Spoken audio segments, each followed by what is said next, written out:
here. But they are one of those teams stuck in that 5th through 7th sort of clump. Golden Guardians currently only half a game ahead of them. They can keep pace with a win right here. Otherwise, they got to make some really big strides during their very last week of play. OpTic, a squad who missed playoffs both times last year, very, very narrowly last time around. They lost a tiebreaker back in the summer split. Would be nice to make it in this time around. Yeah, definitely would be nice for them. Also worth noting that for Cloud9, yesterday in their loss, it was Golden Glue subbing in for his first game of the LCS split. They are back to their normal starting 5 with Niski being in the lineup, so we'll see if that makes much of a difference here today against OpTic, as Crown has really been one of the, I think, the big standouts for OpTic throughout this split. And certainly they were close in their game yesterday, and OpTic, I think, having a bit of a frustrating loss, the way that one did. Oh, the Viban. Give him the chance to play it. Oh, well. There's the Vel'Koz hover. Crown played that yesterday, but still just flashed on him and he died regardless. Wanted to see the chance. Either way, he put the games on in solo queue. He even tweeted out that he wasn't sure whether it was going to be good or worth playing or not. Wasn't saying he was finding amazing success playing his high-level solo queue games, but he did draw the ban. And that's at very least something you do get. You get to take a ban that no one else would have to spend, except that Meteos put in the time, so a small draft advantage. They get their first pick, Lissandra. No conventional bot laners banned right now, so we'll see if the priority on Vayne continues, as Sneaky played it yesterday. Yeah, he did play it yesterday, also, but it what did the not heck? Go very well for him. Shout out Rapid Star for the best swag outfit of all time. Did you miss the whole Cloud9 squad earlier was wearing their I did miss hats. that. Okay. I missed that earlier. I was talking with Jack Golden Guardian was up there. morning. They all had the green hats. I was busy watching good. this amazing Vice segment that they got banned for. Yep. So, you know, unlucky there. Yep, OpTic was watching that too. Saw all these cheap mechanics I have, so like gotta get that out of there. Meteos might actually land the Q flash, so maybe pick that one up. Whew. Either way, though, Nocturne and Gallia are in. That is a long-time duo. Jarvan, one of the other favorites here, but that is certainly a very scary backline dive composition. Yeah, be careful, Arrow. They're going to press R on you. They definitely are, and Zeyzal has been loving the Galio pick ever since it has kind of come into the LCS meta. He has been grabbing it almost non-stop. This will be his 5th pick of the season on it, making it his most played this split, and I do think that it's so much more powerful when it is paired alongside someone who has an easy way into that backline, guaranteeing a strong ultimate coming in from the Galio, as you say, especially if you are going to grab a lower mobility pick. Yep. And we don't know if that is the choice here for Arrow, as you know, he could still grab up something like an Ezreal. Like, don't play Jinx here. Yeah. Like, don't play Jinx. I think Vayne is actually very good into those champions. I think it's actually very good at kiting. It feels right now like OpTic feel like they've got options. They can wait. They can stay safe. Instead, they show a flex jungle top in the Aatrox. We don't see a mid much anymore. Lissandra, of course, top or mid is possible. And so OpTic going to kind of hold their cards close to the chest for now. Yeah, we'll see where exactly they do want to actually put it. There's one Aatrox game this season for Dokla, none from Meteos just yet. We have seen Crown play a handful, 2 actually Lissandra games, looked good on them. So, we are expecting this to be a Lissandra mid, an Aatrox top. Doesn't mean they can't swap it up, and the Lucian will come through here for Sneaky. So certainly stepping away from the Vayne, I think it's a decent choice, as the Vayne did not look very good for them yesterday. I do think the Sneaky struggled both in lane as well as having a lot of involvement in some of the late stage team fighting against Echo Fox, who drafted a monstrous late game teamfight comp. So a Draven ban actually here on the Cloud9 side, trying to figure out what it is OpTic's going to play alongside everything else. We, of course, know it's Lucian Galio bot lane. That's pretty much the only place of that champion anymore. It's a little bit of mid, but we kind of expect it to be Zeyzal playing that champion down there. So solo still left up for C9. They're banning away marksmen that they think are good into Lucian Galio. I feel like banning out something like an Ezreal makes a lot of sense as well, honestly. Banning out something that has a lot of safety against that dive, when you are sending that Nocturne and the Galio and potentially solo laners who want to dive in as well, I think just eliminating some of that safety is a good idea. Also, a lot of the kind of marksmen that have to get in there and scrap with Lucian are going to have a tough time doing that, so... Wow, so banning lane bullies on the Cloud9 side. Of course, Yorick is up, and I'll bet you like 50-1. Dokla wants to play that with that Jax ban. Thinking of other good Yorick matchups like Aurelia or Yasuo, but no, Zilean. Interestingly, a mid lane ban. It wouldn't mean, though, that it would be the Aatrox that would have to go to the jungle very likely if he wants to grab the Yorick. So I do think he's just trying to protect himself from something that is a very good scaling matchup into Aatrox. We know that Licorice is also a monstrous carry top laner. Jack's certainly something that he can bring out, though he hasn't yet this split. Akali was played yesterday by Golden Glue. Didn't have a lot of effect on the champion in their matchup. Certainly taking the loss there, but Licorice has shown this in the past. So has Niski, so this is a solo flex, making it harder to choose those final matchups here for OpTic, and they will still have that final counter pick on the red side. Okay, Arrow, you mentioned trying to go for something a bit safer in the backline. Ezreal was mentioned by name by you, and hovering back and forth. Looks like Ezreal will be locked in. It seems like such an obvious pick, and maybe they're saying, well, we want to play for an early game style and be really aggressive, so that's fine. Arrow can play something that scales and is going to build double tier and be slow in the early stages because we're going to beat them before that. If that is the thought process, I get that from Cloud9, but it does feel like you've given them the safest marksman against 3 people who want to dive onto a marksman, and from that point of view, I don't like it, but we'll see if they can actually make anything happen. Skarner has gotten a lot of buffs. Not only can you not see when he picks up a Spire on the minimap now, so it's harder to track his location in pro play. Those Spires are absolutely enormous. You can farm every camp in the jungle on top of a Spire. Not only is it about that clear speed, but it also is giving you, up to 100-120% attack speed. Is a massive amount of actual dueling power, 1v1 power, so you cannot mess with the Skarner in a 1v1 on his Spire. And look at this, Akali's moving into the top lane here as Talia is picked up for Niski. So Licorice going to be playing into Aatrox with this Akali here. Going to play around that as best he can. Of course, Skarner, the first pick in North America so far this split, so far this year, and of course can pull Akali out of that shroud pretty easily if she ever wakes up. So certainly some assassination potential is here. Lots of single target CC on the OpTic side. A lot of playmaking and mobility there on the Cloud9 spot though, right? Talia and Nocturne both very good at getting to the side lane. Galio the same. They can win through Licorice. Yeah, this feels so much about the side lanes here for Cloud9. We may see Svenskeren going mid early to try to get priority there, but Niski certainly wants to shove out the mid lane, get to a side lane, snowball Licorice, snowball Sneaky, try to get themselves ahead where they can really take over, I think, in the mid game, as this is a very powerful mid-game style composition that has been drafted from Cloud9. A lot of ability to be proactive, a lot of ability to be aggressive, but tons of CC also on the OpTic side, and if Arrow can get to those late game stages, double tier stacked, he's going to be tough to take down. Well, let's see what comes through into this one. Players getting ready to go onto the Rift, as OpTic Gaming need to keep pace to move on towards playoffs. They're currently tied with CLG at 6th and 7th. They must at least pick up a win at some point before the season is over. Cloud9 still kind of racing TSM for that second bye into the playoffs, into the semifinals automatically. And they can certainly do it here as Niski's back in the lineup. And Licorice, arguably Cloud9's best player, and I think almost certainly the best top laner in the league, on Akali, recently buffed, ready to go and take on a lot on his plate. Seven Rift is ready, and so are we. Let's get in the game. I'm proud of you for not turning and waving to the camera. I know you wanted to. That's true. I was expecting it the entire time. Yeah, that's fair. As soon as they showed our backs, I'm like, well, Freak's gonna do it. Just looking over to you, But your pretty face. That's all I wanted to see. I'm proud of me too, and we are into this one. I'm proud of the audience. I'm proud of the players.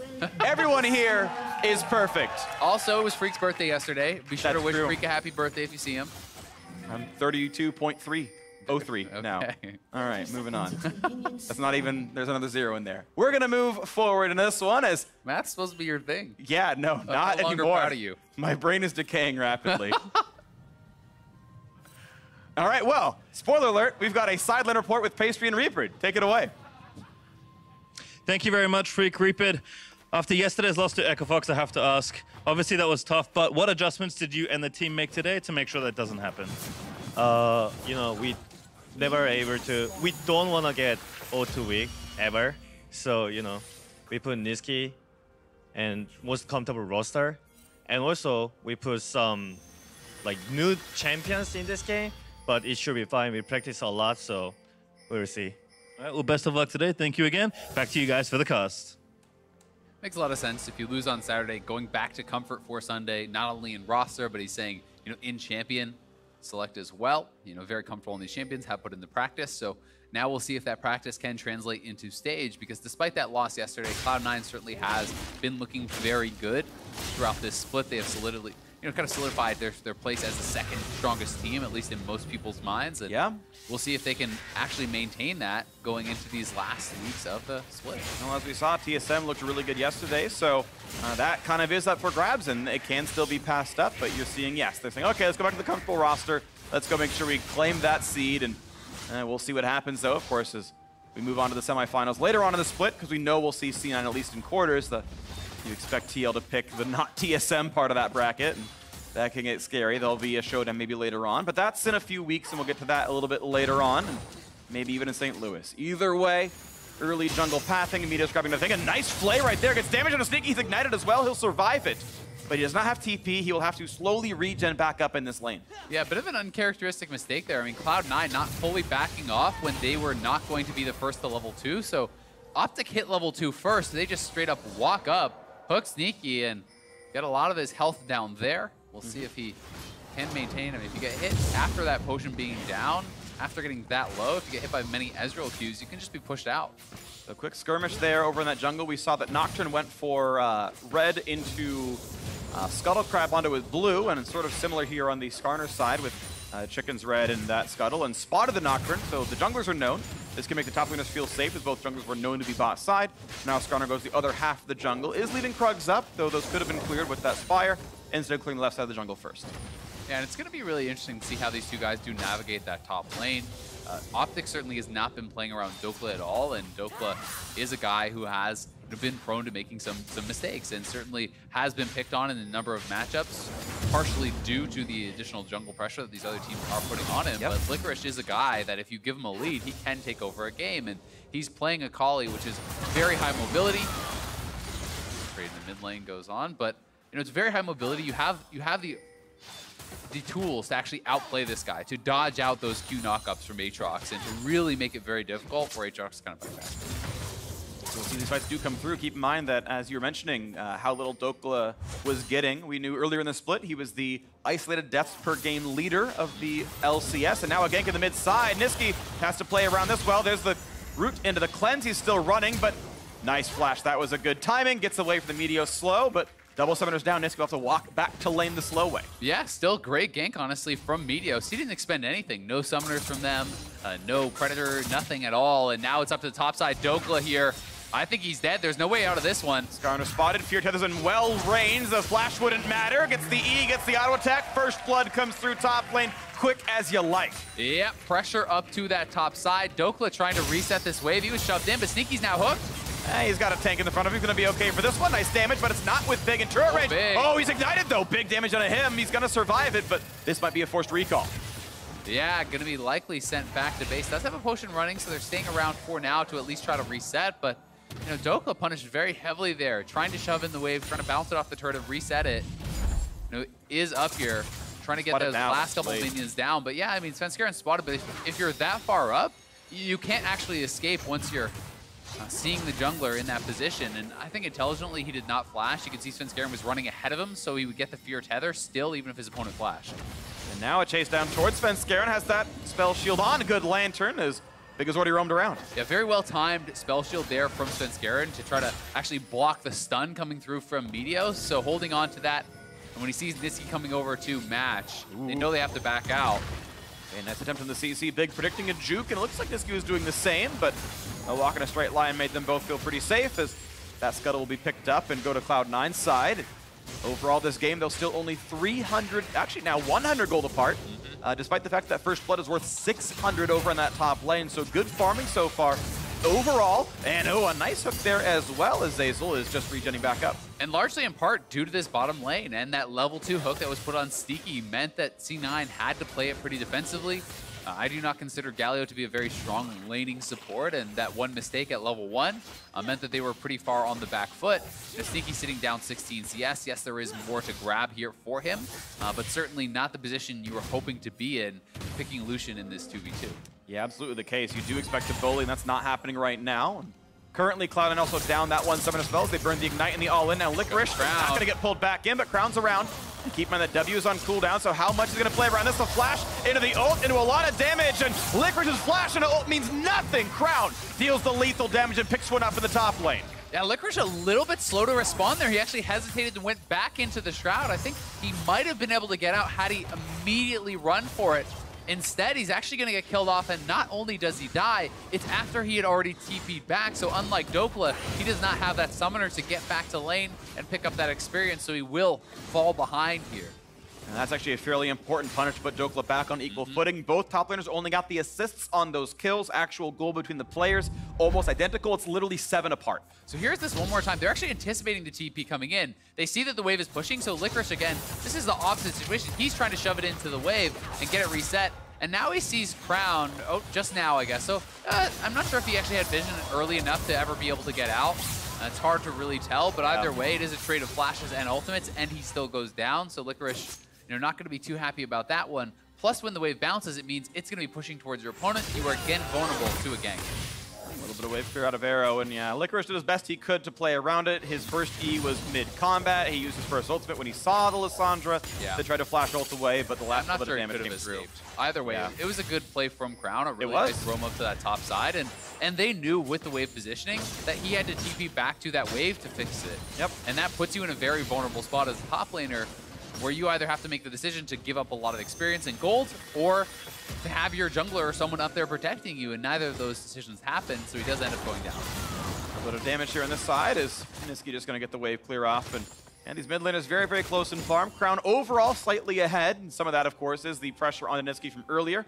Made him burn his cleanse. His flash is still down, but now with Nocturne ult available, and Skarner the same. I feel like a flash Skarner ult guarantees that Niski dies. I don't think he actually has a way to not die as long as Skarner's coming from Fog of War. Yeah, as long as there's not someone there that can kind of appeal for him or support him in some way, right? Maybe if Zazel taunts them off and they can't get the damage out. But I definitely agree, he's going to be a very squishy champion, and QSSs are going to be the order of the day for Cloud9. It's not just the Skarner ult, Lissandra ult, Thresh Hook. I just think that it's going to be such a necessary item that Cloud9 will have to pay that tax. Okay, well, here's the flash taunt. They've got all the CC in the world, and Big's going to drop right away. You've got Crown nearby. Does he want to go for a target? There's no flash on Zazel, but is that going to be important enough? Pulling does a little bit of damage, but Crown going to walk right back out. Nothing to be done for that mid lane play. Yep, they were roaming on down, but just a couple seconds too late there was OpTic, as Meteos and Crown were a little bit closer. Maybe they try to make that happen, but with Meteos out of range, I don't think Crown going in would have been advisable. Certainly wouldn't have had the follow-up there. So it's good play from Cloud9, and this is allowing them to actually start up the Infernal Dragon. If they want it. Back off. Yeah, never mind. It's just him hitting it for the regen tools from the... Whoops! Slight miss there. That's okay. It's not going to mean too much. The full Q is going to do enough damage, and yeah, pick that one up, no problem. Niski gets the blue buff, and is back for his mid lane wave, and looks like the health bar is actually pretty good for him. Throws another rock. And there's other gold. Yeah, we'll see when Niski is actually going to be able to get out of this lane, because certainly both these champions want to roam. It has been Crown making more of those side lane plays. He gets up to top side, gets the kill and the punish on Licorice, roams down to bot lane as well. So far, Niski just has been kind of stuck in his lane, not really getting out of there, but he is post 6, and you want to see if he can have enough wave clear to shove in this Lissandra and still get out to affect those side lanes, because if he is stuck under his turret, Talia certainly going to be getting the worst end of that exchange, and so far that has been the case. Tickets there, and waiting for these good trades to start happening then, as the gold is back to equal, though Liquid's getting some pretty good damage, forces the Aatrox ult out, and that was E into R, actually goes ult for ult, but I'm pretty sure Liquid's cooldown is much shorter, so that's actually a pretty good trade as you wait for Rolled Ender to do so, and well, now there's a Skarner. And Licorice, the ult's on cooldowns. That's one less escape tool, no flash either. Yeah, this is just Meteos coming up to make sure that he doesn't die as he's pushing in that wave. The situations that both top laners were punished in last time, Meteos paths up. He is there in case Svenskeren is sitting behind the Akali, waiting to jump on him when that ultimate expires. So smart play there from Meteos. They reset the wave, and now he's going to take that time to go over to the Rift Herald, while Cloud9 is now actually starting up this Infernal Dragon, so it's kind of the trade of power for now versus power for later. The Infernal will have more of an advantage the further you get into the game, but the Rift Herald could mean a lot of gold now. Oh, whoa, okay. That was pretty close. Smite wasn't too early, so it wasn't going to be lethal damage, and they're just fine 300 dealt by True Shot Barrage. One thing I do want to point out, by the way, is that top lane turret lost a plate, but no one touched it. So the increased range for getting a plate for an assist was not there. So it was actually a 0 gold plate that fell in the top lane. Nothing went to Dokla or Meteos for that. You can consider maybe they should have gone for it, maybe they shouldn't have. Either way, that's not going to be actually relevant as far as gold income is concerned. Yeah, going to be interesting to see where Meteos actually elects to use this Rift Herald. He's just straight up channeling it right up top lane. So actually a big change from what we've seen from OpTic in the past. They usually are not playing around Dokla whatsoever. Now, Meteos has been up here a couple times. They have roamed up as well. They're going in, though, 3v2. Lee is there. They're trying to make the big play. Naga comes through for Dokla. The first kill's already there onto the Skarner. And Niski's pushed around. You got Crown nearby, but it's not going to be enough. Dokla Oatless gonna go down. 2 kills picked up. One of them even a solo kill for the jungler. Yeah, very nicely done there. A good turnaround onto Meteos and Dokla as Niski making that first roam count up to the top side, drops the ultimate. That is that semi-global presence that they were drafting for, trying to be proactive, and they are able to make it work. Good stuff right here. Puts 1,000 gold in the pockets of Cloud9 overall. They have the lead now as they clear away some of these awards on the bottom side. That control ward not going to be kept. Plate going to be going down in the mid lane. Crown with Aftershock, getting some decent work done there, and that's what kind of the punishment is. Of course, Niski can roam and secure 400 gold for an assist, but 300 back to the plate. Yeah, so here this is one more time. They do get a couple plates from that Rift Herald, but straight on in. Remember, Aatrox had no ultimate. They knew this. There was no way he was really going to be able to turn around and survive in this. And by the time Crown arrives, there's no chance that he can affect this fight. So it is the 2 kills, traded for a couple plates, and then Licorice able to grab one before he actually went back to base as well. So certainly Cloud9 going heavily positive on the play, and Licorice working quickly towards that gunplay here.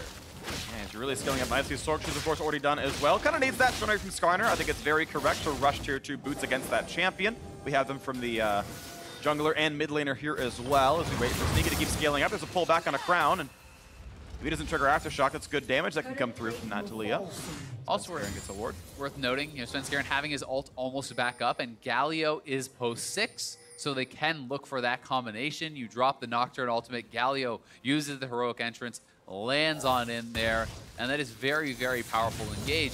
But that being said, the targets are really not that appealing when you're looking overall. Ezreal has a lot of mobility. Crown has self-ultimate and self-peel as well as stopwatch. Even Aatrox has the defensive ultimate that can help against that. So there's not really any super juicy targets for them to get to unless they are pretty far up in a lane and you have time to kind of train them down. What feels like Cloud9's playing for, though, is not those 5-on-5s. They're going for the 2v1 where they flash follow if they have to, and they try to play around all the stuff that Akali's been doing.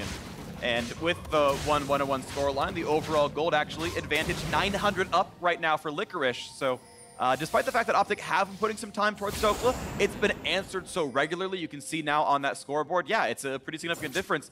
And it feels like Cloud9 with the early Nocturne always signed up to play around side lanes. Yeah, and credit to Svenskeren having another really good game for himself here, sitting at 3-0-1, full KP. Yesterday, even in their loss, he was monstrous on the rec side. Yeah. Things were kind of going wrong around him, but he, I think, was a credit to the team and had a very, very strong game. And now in on Crown. Lots of damage here. Waiting for the ult to come through. Gonna pop the stopwatch first instead. Ult actually already burned earlier on. It was cleansed right away, so there's 1 kill picked up, and now it is pulling him back towards his turret, but not a lot of place to go. 2 more on the board. Svenskeren 5-0-1. Really nicely played there, dropping the Nocturne ultimate just for the vision denial to stop any potential TP coming in from Dokla. He actually holds on to it until after they kill Crown, then uses the second activation for the damage onto Meteos, so that was fantastic from Svenskeren and Niski there, winning out heavily in the 2v2. You're now staring at a 5-kill Nocturne who's going to be on 2 items in a hurry, and really, with that lethal tempo, can probably duel anyone on the map right now. He must have spell shielded Crown's ultimate, by the way, because it was on cooldown mid-fight, but I never saw ice, so that must have been incredibly good timing. Yeah, let's see this fight start. So, in he goes. Spell shield, I just never saw the ult. Yeah, I don't think the ultimate went off, so maybe it was sort of a spectator bug there or something along those lines. But either way, you see he did hold on to the ultimate activation for the actual damage until after they had killed off Crown. Yeah, really, really smart stuff there. But you're right, yeah, Svenskeren still had the Spell Shield UI on his health bar, so not sure what happened either way. Crown didn't seem to be able to ult during that fight. Has it back up in a couple of seconds, but not just yet. He's getting run down by Niski. Oh. What a better trade this Talia, really coming on the line for the 1-on-1. Yeah, you have to be really careful when you're fighting Talia in an area that doesn't have a lot of work ground used, because when you're getting those full Qs with multiple hits out, if you're connecting with all of them. You might steal it. Akali, E? Whoop. Almost. Time was pretty close. Good try, and I'll give credit to Meteos that he might have smited it if he thought that was actually going to connect. He did have a smite up, used it on the Wolves right afterwards, but it is Svenskeren now heading down towards that dragon. He's sitting on 5 kills. The Black Cleaver is completed. This guy is so damn strong. Yeah, he's sitting up 2,000 gold, the gold differential right there. Yep. Really, really big between him and Meteos. Futures market has been becoming more and more popular. That's why he has negative gold. That's not a bug. He is running that rune. It's been getting more and more popularity in pro. It allows you some much better power spikes. If you have a bad jungle path and you get ganked, you can still finish your items, finish boots or a smite upgrade or something, and just powering forward, has a Black Cleaver completed, and that second drink's gonna be really powerful for him. Yeah, and having all of that early CDR, you know, he's sitting on 30% already. He's already at level 11. You're gonna have those ultimates up so damn often on the Nocturne that it really does get very hard to play around. It starts to feel like the Nocturne's playmaking ability is kind of outpacing your ability to actually respond to him. So we'll see if Svenskeren can continually make those plays, continue to stay forward, as you do still have to remember yesterday Cloud9 was sitting in a pretty good position, and it was a huge throw around the Baron that allowed Equifox to take control. Not sure they spotted the Skarner, but he tried to W in the brush to get vision. I'm not sure if they knew the flash still comes out though for Zeyzal, as Big tried to flash to follow him in. And it's going to be nothing picked up as Meteos did burn Predator, but got no gank for it. Yep, just the trade of flashes down there.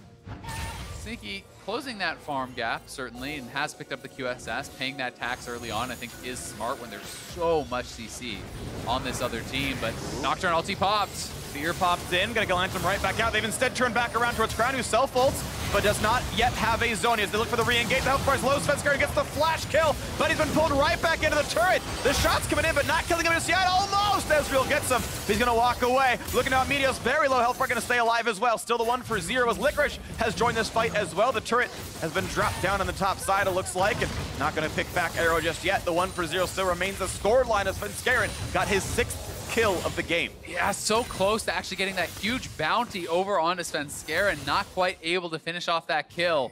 It was a good counter ultimate though from Meteos. Very quick fingers there to pull him into the tower.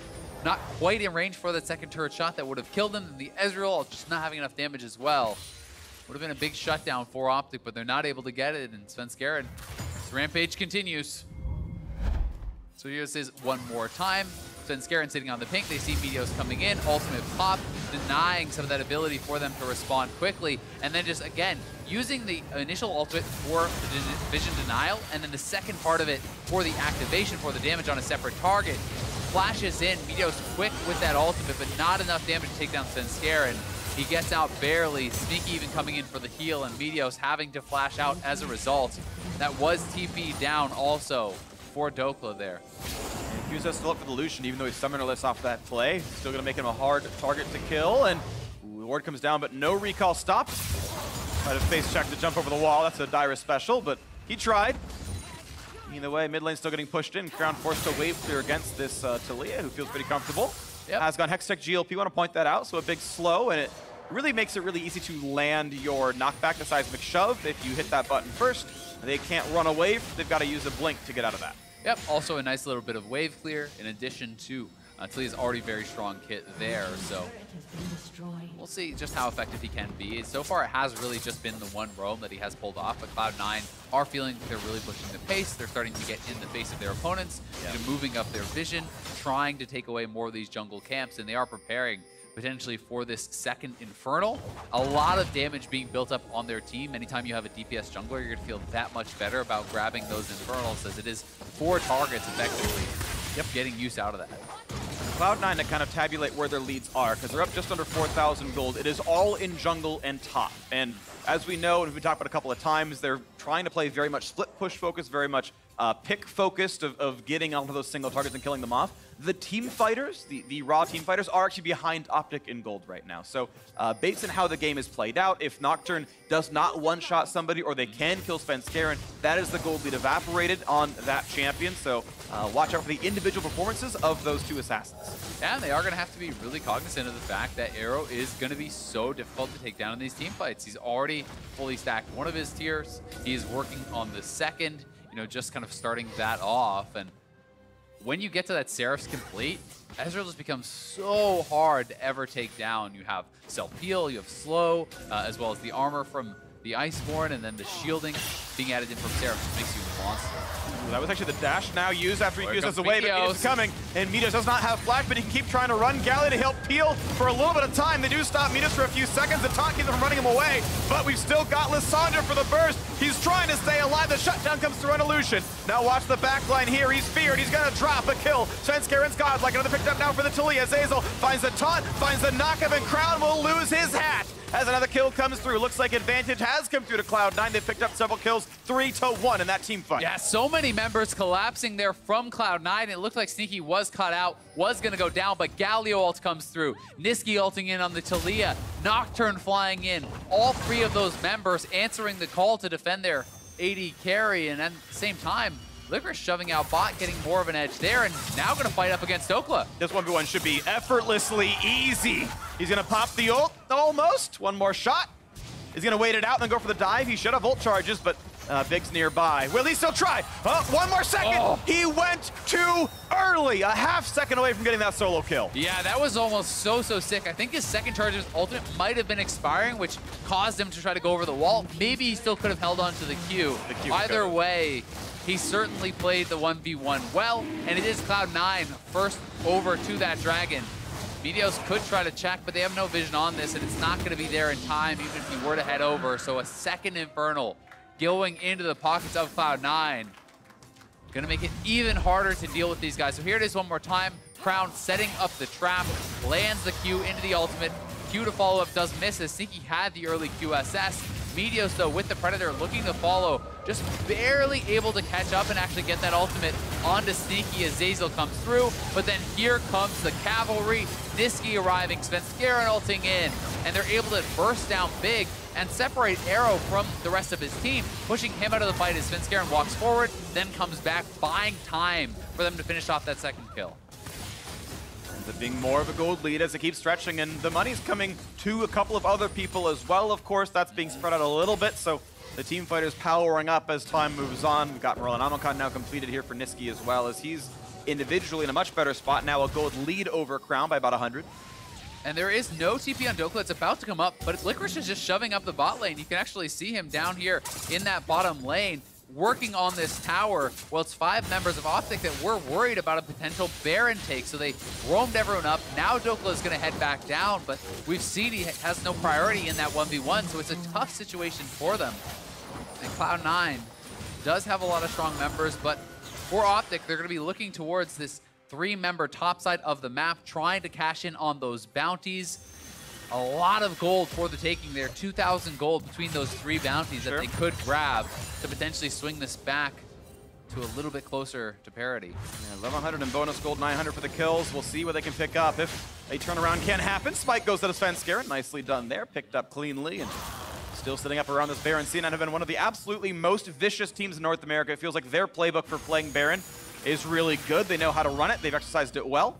Still some wards spotting them, but very typically, C9, when they try to look towards Baron, they get it within a couple of minutes. Yeah, they really are so good at the vision denial. They play this game where they're invading into their opponent's jungle, they're denying vision, they're creating these pick opportunities and making it so scary to even walk forward, and now they're going in! That's going to be a flash keep into safety, but it's Skarner goes in, or sorry, Nocturne goes in. There was no time to be happening now. It is Meteos going for that play, and with the Lantern!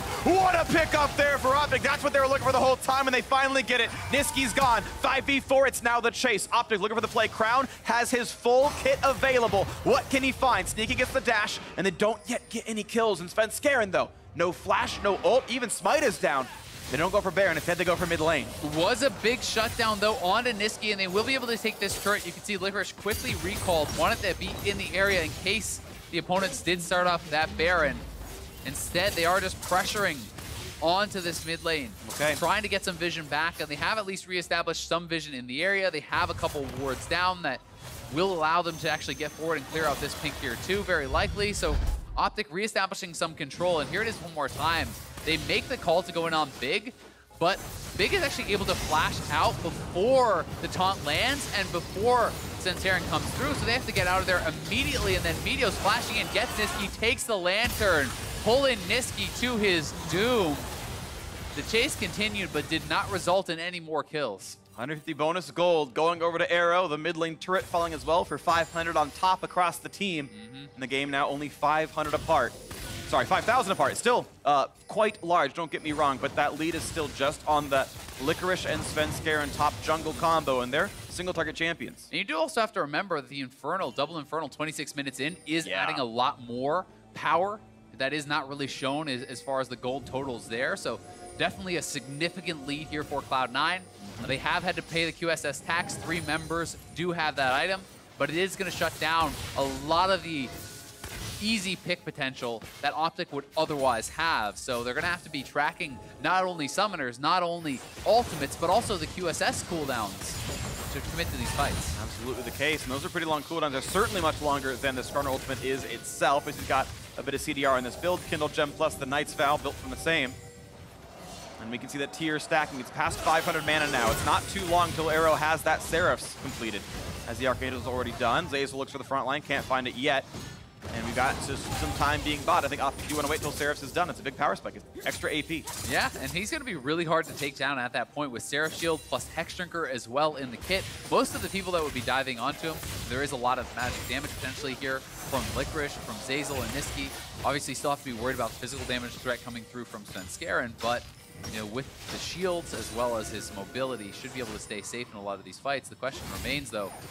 Oh, Hook, decent damage. Zazel puts on the top, goes to the flash finds. Only the front line is up against the knockup. They're going to burn down big, but it will be a trade of kills. Both supports will drop a couple ults used. Here comes the TP, but Dokla in the middle of the team. Crown on the side, looks for Sneaky, pushes them away. On the big damage on Svenskeren. That's going to knock down his Guardian Angel. But yes, look out for Licorice on the Akali. Big damage, can't kill off Arrow just yet. Dokla rejoins the front line, finds a stun, but they cannot kill Svenskeren.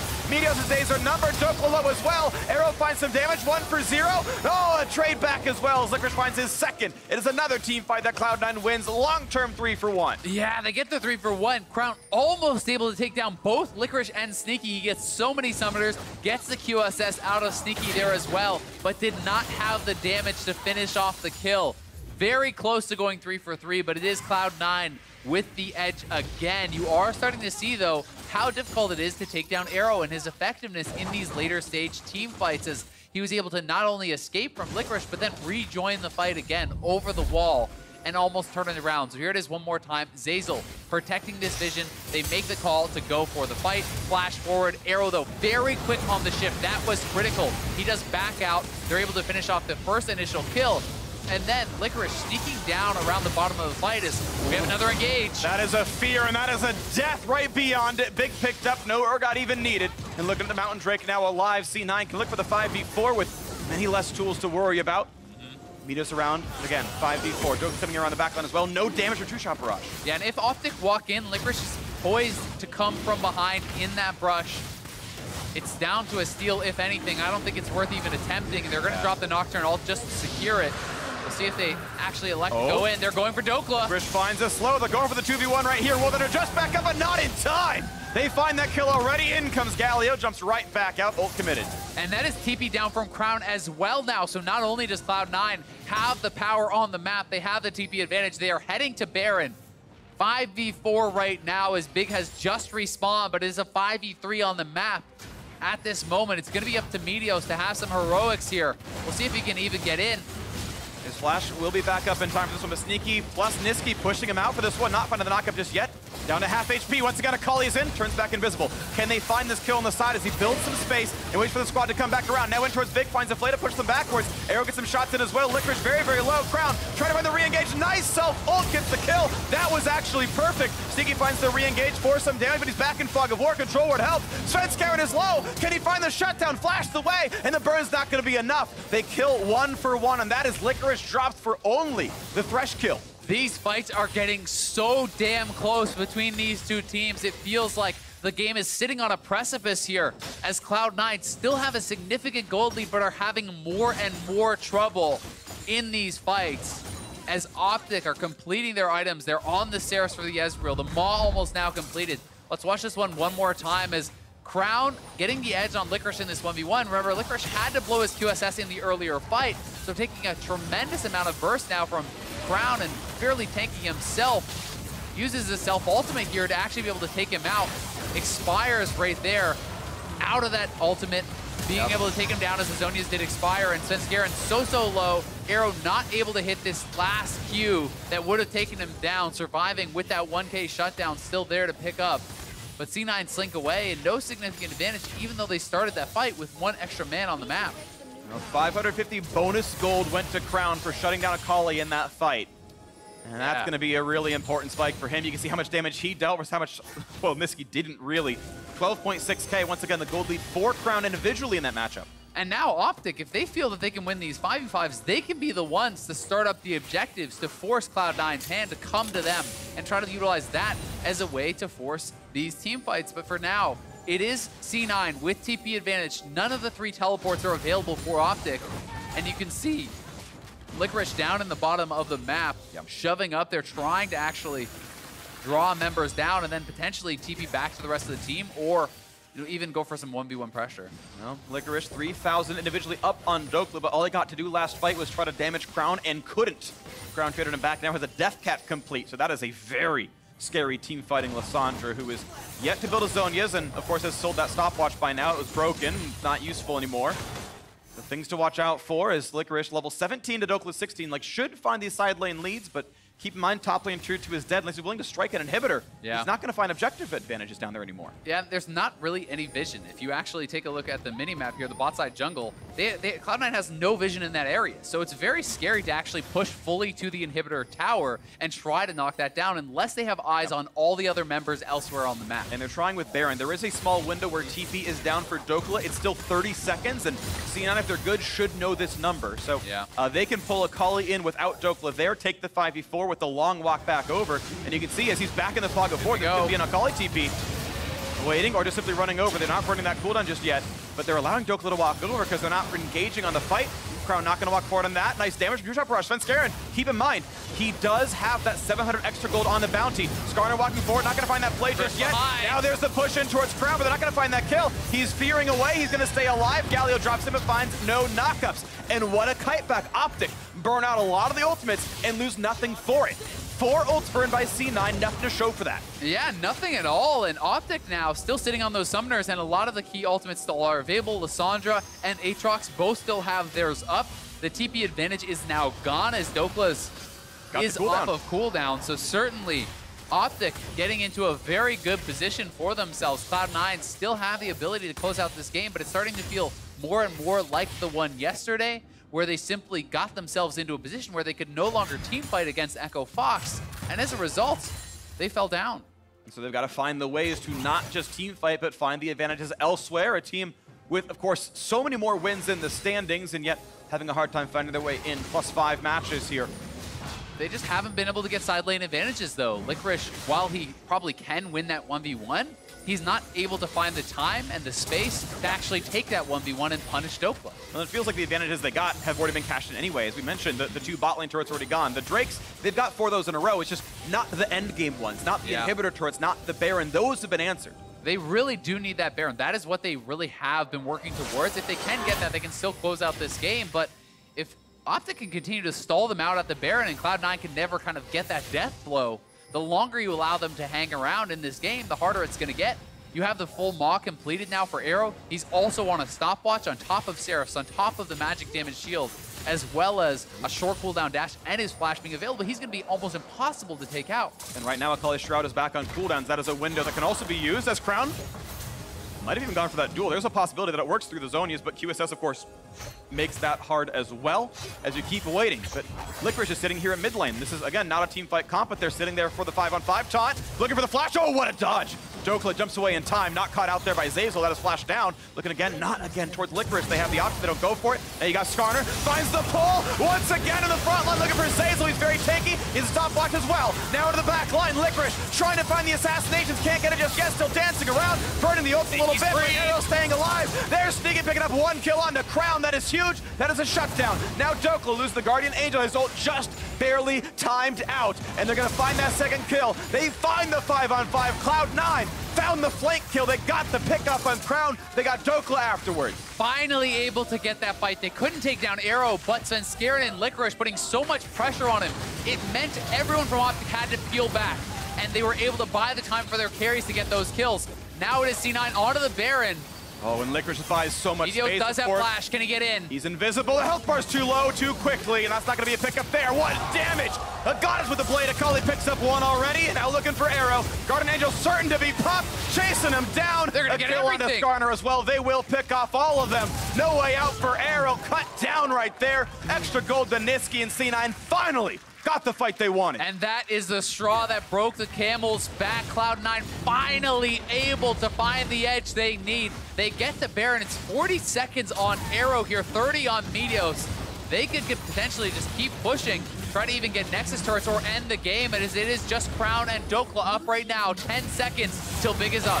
Okay, 5 versus 3, soon to be a 5 versus 4, but look at that one, Crown just being shut apart. He will self-ult, he'll buy a couple of seconds, but the burst's still gonna be there. It's still at best of 5v3 as these only support respawns. A bit of damage, one turret goes down, Zeyzal traded. Now can they answer? Dokla trying to do his very best. Big damage on a Sneaky. Looking for Svenskeren, can't just quite find that. Licorice here as well, Lantern buys some time. Now it's up for Meteos. Can he find the way back in? Looking now at Svenskeren, spell shields a little bit of it, and now Meteos has to run away yet again. Alive. Look at the big damage now out of Licorice, gets played backwards, and now with enough defense, it will be a quick stalemate, a quick run back to base, a reset, a pickup in the last Drake, but still, 2 minutes of Baron buff, C9. You have to believe they're not going to be stopped here. Yeah, hair's breadth from ending that game. So incredibly close. Here it is one more time, and you have to think this could be a great fight for OpTic as Zeyzal whiffs on the flash taunt.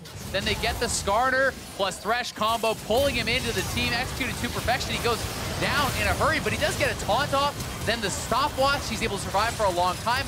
Licorice and Svenskeren force Arrow completely out of the fight. This gives the freedom to Sneaky to go forward, taking down Crown. Dokla's ultimate expires, his GA falls out, and all of a sudden they have created the time they needed to get those kills. And then Licorice, 1v3 on the side, dodging out on the hook, dodging out on the skill shots, able to buy the time his team needed to get that Baron and allow them to come back over here to grab these additional kills, grabbing the GA, and finally getting Cloud9 that game-changing fight they've been looking for. Huge ups to Sneaky. The fact that he saw that Lissandra was down, no Zonius could simply walk over and take the one-on-one, and he was absolutely right. Crown being out, that was one of the big carries there, and Arrow couldn't do the rest of it by himself. Now, this siege continues. Most of the members have Baron for another minute. 5 versus 5 as everyone's alive. Looking for the wave clear here as Crown does a little bit for it. Turret losing a bit of health. Only mid inhibitor is gone. It's probably the easiest one to defend. Pushing back Arrow. Good damage on a Sneaky, actually down to about 1/3. And that means they can't really defend this anymore. Onto the inhibitor they go. Yep, and Arrow sold his GA, bought a QSS since the GA was down. He's trying to stay active in these fights, trying to survive. But that second inhibitor down, minion wave is already there on the third. OpTic trying to hold. Remember, no Nexus turrets. Yeah, watch out for these as they gonna look for this play right now. On towards Arrow, the flash to follow. He can be feared, has the QSS. Look at the other side of this fight. They shut down Akali, that's one. Dokla able to revive with the health for the Nexus. They just burn it down, and Cloud9 gonna pick up that win. Very nicely done. Cloud9 finish it out. Pushing Arrow out of the fight is all they needed. No Nexus turrets there to buy time for OpTic as they do get knocked down, but OpTic certainly making Cloud9 work for it, as Cloud9 had a very big advantage for a long time, and it did get close. They were starting to struggle in some of these fights. They were starting to feel like maybe this game will stall out, but they found the fight they needed. They got the Baron, and they closed the game. So that's a good win for Cloud9. They have not still yet locked that playoff 5. The only way they miss it is if they lose every last game they play, and TSM goes 3-0 from here on out, including TSM versus Liquid over in Week 9. So almost certainty. Of course, their fate's still in their hands. Licorice, smile on his face, got to play some Akali. Looked pretty okay doing it, got a lot of help, got that lead in the top lane. But Svenskeren, oh my word, what a play. The man right behind him did so much work all game on the Nocturne. Yeah, he was honestly amazing on the Nocturne. Had another great game yesterday on the Rek'Sai. A really strong weekend for Svenskeren. For OpTic, though, 0-2 on the week. Certainly a disappointing one for them, as both of those games felt within reach. It felt that they had their opportunities and they could have perhaps won, given things went a little bit differently in some scenarios. Yep. Instead, a winless week, you are now sitting at 6 wins, 6-10, I do believe will be their record, and they're going to need to have a very strong last weekend to even have a chance. Well, the last weekend for OpTic is Golden Guardians and then 100 Thieves. And that last win, of course, looks pretty doable. Golden Guardians, they're only one game behind them. So, of course, you beat them there. That's going to look pretty good. And I'm actually pretty sure they won the last time they met. I'm looking up the stats once again. OpTic Gaming did indeed. I'm looking for it. Sorry, I'm looking for the matchup. No, they did lose last time around, so it'd be a tiebreaker, but their destiny's in their hands. They can keep up with the Golden Guardians. Tiebreak for 6 right there. That road is still alive, in control of their hands. We'll see if that does come through in Week 9 for OpTic, but for now, let's send it down to Page Time, who is ready for an interview with a member from the Triumphant team. Thank you, Freak. I'm here with Sven Skaren after an absolutely incredible performance, giga-smurfing all over the enemy team. What's going on, man? What'd you eat for breakfast this morning? I mean, I think I just got set up for success in the early game. I got first blood, and I think Nisqy was able to really just roam around the map, just always have priority kind of, so made the game pretty easy, early game at least. And then I ask you, oh, easy game, and you cared, maybe not. What kind of happened in the mid to late game there? I feel like we just never got set up really we weren't pressuring enough, so they weren't really too scared of stepping up for CS, and their camps, we weren't really able to just farm their camps and respawn, which previous games we were always able to just starve the enemy team a lot more than we were this game, so maybe they were good at defending vision, or we just didn't feel too confident in the game maybe. And then, of course, moving into playoffs, I want to ask you about Blabber. What's your relationship like as far as you two go? Because it's likely you'll be sharing time in the jungle. Kind of what does he learn from you, or what do you learn from him? I think Blabber is a super good addition to the team because something he brings to the team is just like raw talent. He's just super aggressive, so if I'm kind of slumping or I'm not able to like find those angles where you kind of need to snowball the game, then he's just super good at that. He always knows like just go for ganks, and just always keep fighting. So definitely a different playstyle than mine, where I'm a little bit more calculated, I'll say. So it can shake up the team. If we start losing with me, then Blabber can like definitely change up the atmosphere. Well, certainly not slumping this game. Congratulations on the win. For now, we are going to throw it back to the State Farm analyst desk.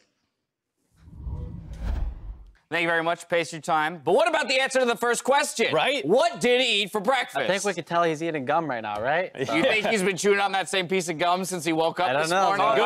He's going hard on that right there. It's oatmeal. You can't be that swole. What is that, like It's some your big lucky league piece. chew or whatnot? Don't throw it out. The lucky piece. No, but a great recovery for Cloud9 after dropping a game yesterday to keep themselves in that conversation for the second bye in the postseason behind Team Liquid, still in control of their own fate. But I want to dive right back into team compositions with this game because we saw yet another Nocturne, but there are a few very important adjustments here made by Cloud9 to ensure its success. They banned Tahm Kench. That helps a lot when you're trying to kill a single target. And Thresh does not have the same survivability as a Tahm Kench and doesn't provide the same security to an AD carry either, right?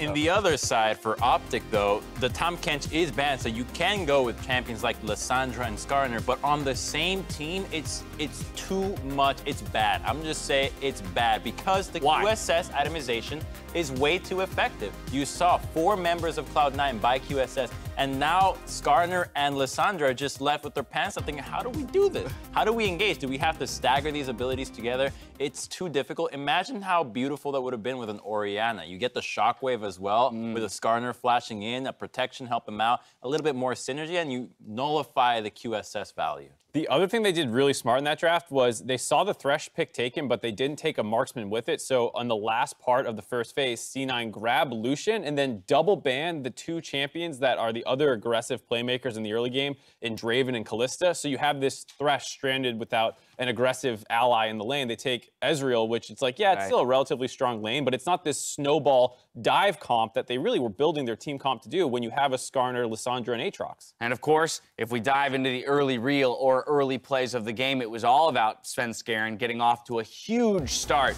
on that Nocturne. It was already mentioned by him himself going up there to visit Licorice and the aggressive plays to turn that Akali Aatrox matchup. Right, this is the second game in a row where he's having a monstrous game. I believe yesterday, even though he lost, his Rek'Sai was like 0-6 something for a large portion of the game. And this game, he ended deathless here with an 8-0-8, was it? Scoreline? Final scoreline of 8-0-8, yeah. Pretty much deathless again. I mean, dying to a Nocturne pre-6 is pretty troll though. Like as a jungler, you're expecting the Nocturne to be inactive until level 6. And you're like, okay, if you're dying to that, that's fine. But early on, it makes it so much easier so that he can snowball just so well, because combined with the Talia, you're just double teaming anywhere that you want. Yeah. Right. Him and Nisqy worked super well together over the course of this game, and then they affected all 3 lanes. Started in the top lane, went bot lane, and then when they were bot lane and taking a dragon together, they also countered top, and then finally influencing the mid lane as well. At this point, game felt pretty over. Yeah, I absolutely love the utilization of the global ultimates. As soon as the Nocturne's level 6, let's get that Talia out of her lane, and let's go turn the side lanes even more into our favor. Of course, this will bring us to a top lane team fight, and we're going to see some of the struggles that OpTic had in response to these globals. You can go ahead and press play for me right there. And the thing about this is you see this Lucian alone in the side lane and you're thinking, okay, that's a pretty juicy target. We have Lissandra. He does have a QSS, so they're trying to play it a little slow and kite him in. But at this point, you're going to see this Galio ult start coming in, and look at how far away the rest of C9's team is. Like, the Ezreal and the Thresh actually have the inside track to collapse on this first, but with the global composition that they have, no side lane fight is safe to take unless you already have all 4 members there. And yeah, Sneaky does a good job cutting out. The Galio stalls out, keeps him alive a little bit, and then they actually cut off the Thresh and Ezreal on the way to stop them from even getting into this fight. So yes, Sneaky dies, but you've already won the fight on the other part of the map as well. And this was only peered on because of the QSS pressure. You saw that Yes. Sneaky took a while. He's thinking, do I need to QSS this? Am I fine? Like, all right, whatever, I'll QSS, I'll get out of this. Oh, Right. there's a Skarner here. This play looks terrible. Why are they going through with this? Like, all right, I'll take it. Whatever they want to do here, I'll go through with it, because I know that my team is right here. Like, this is essentially the mentality that we praised Svenskeren for in the beginning of the game, knowing if I die, as long as the fight goes well for my team, it's going to be fine. And he didn't die, and he's number 2 on my tier list, just so we know. These guys had him lower. We had him He's at number 2 on 3. the I am kid. so sorry to Come on. spend Scaring on that. Yeah, you gotta bump him up, dude. He looked damn good in this game. Of course, the game itself from that point onward had a couple moments where it looked like it might teeter back into OpTic's favor, but never necessarily spiraled out of control. It was just maybe 1 or 2 skirmishes for the side of OpTic Gaming. But I want to talk about Cloud9 looking towards the future, because we heard that interview with Reaper very early on in the game where he kind of talks about the champion select and having that willingness to throw Licorice onto an Akali right after she's been kind of rebuffed into viability. But this is one of the teams that I've always felt has never shied away from experimentation, trying something and being willing to fail, even when, for example, their postseason position is not entirely secured just yet. I think the balance that they have with the subs is what really allows them to do that. We heard from Svenskeren that if he's not up to par, he knows that Blabber's going to come in and he's going to be able to crush it. He's going to be the aggressive guy that can then, okay, I saw how I needed to play. I can get back on this horse. So it lets you have a lot more room to experiment with your picks, because you know your play styles can mold accordingly. And so with Golden Glue, it's a similar case. Okay, you can try the Akali. Didn't work out. All right, Nisqy's coming in. He's going to try the Akali now. Right, yeah, very much so. Now, we can't overlook, though, the player that gives the setup for an important pick, just to say, I'm helping, presented by State Farm. In this game, Big's Thresh Lantern turns a Skarner ult into sure death. They're invading into their opponent's jungle. They're denying vision. They're creating these pick opportunities and making it so scary to even walk forward. Like, they're going on me. They're going on me. I'm walking. I'm looking to tell you. Yeah. Do you have lantern turret? Yeah, ready. I'm okay. I'm okay. You can't see, but I have lantern. Okay. Good job, boys. Good job, boys. Go. Pretty That's disgusting awesome. combo. Yeah, that's actually really cool. I wasn't expecting that in the beginning of the game, and then me and Crumbs were watching that, and they were, whoa! It takes cool. 2 champs to make an Urgot ult. That's something people are trying to do. Well, so then what if there was an Urgot also in the game? Nah, that'd be pretty sick. Just pulling everyone in Right? for like 2,000 units. To be fair, that almost stalled the game out and turned it around, because then C9 struggled a little around the Baron. So. I want to see an Urgot on the opposing team. Urgot ults somebody when a Skarner ults the Urgot and then grabs a lantern. So it's like a zigzag. Does that make sense? I know what you're saying. Yeah, does that make sense, my brain though? is trying to visualize Right? it. Yeah, it's like, it's complicated, but I want to see All right, it. Twitter, get on that for us. Yeah, Someone get play a out there solo and queue do it game, for pick us. those champions for us. All right, coming up, Echo Fox and 100 Thieves aim to keep their playoff dreams alive. See who comes out on top after.